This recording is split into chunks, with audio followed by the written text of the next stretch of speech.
Pašā sākumā ļoti nervozi, 20. sekunde 0-1, bet jūsu reakcija bija fantastiska. Jūs tik pārliecinoši, agresīvi un drosmīgi atbildējāt viņiem ar daudziem vārtiem un labu spēli.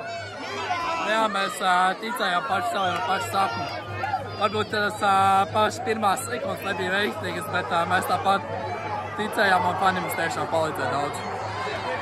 Jūs beidzot izdevās šajā trešajā spēlē sajust to, ka jūs varat pa īstam pēc tās vasaras ieskrējāties tajās pirmajās spēlēs un tagad parādījāt?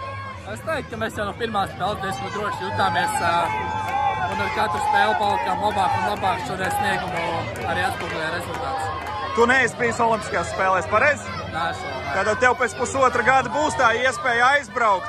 Kā tu esi iedomājies, kādas būs tavas pirmās Olimpiskās spēles? Visu dzīves sapņos spēlēt Olimpiskajās spēlēs. Ja godīgi pat nezinu, ko daudz gaidīt. Esmu dzirdējis tikai stāstus, jā. Kādi ir varbūt lielākie stāsti, ko tu esi dzirdējis? Par ceremoniju, par karogu iešanu, tas ir tiešām rītīgi valsts pasākums.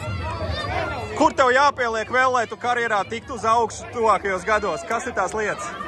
Es domāju, spēkā jāpieliek, jo neesmu tas lielākies, tā kā spēkā jāpieliek un pārējais jau viss nāks ar laiku.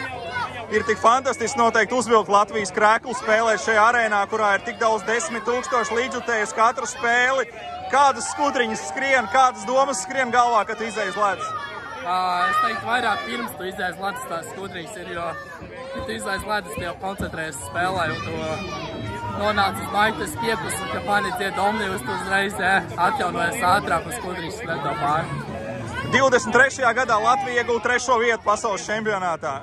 Iepriekšējais čempionāts tagad pavasarī mēs nesasniedzām ceturdaļfinālu.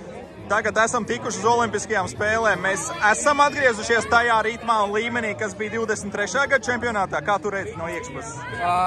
Grūti teikt, bet es teiktu, mēs bijām ļoti labā formā, bija ļoti daudz labu spēlētāju sabraukuši un visi spēlē par komandu, tāpēc arī bija tik labs sniegums.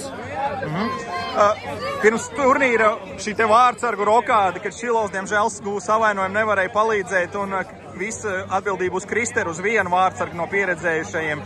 Kā komanda uzņēma iekšpusē?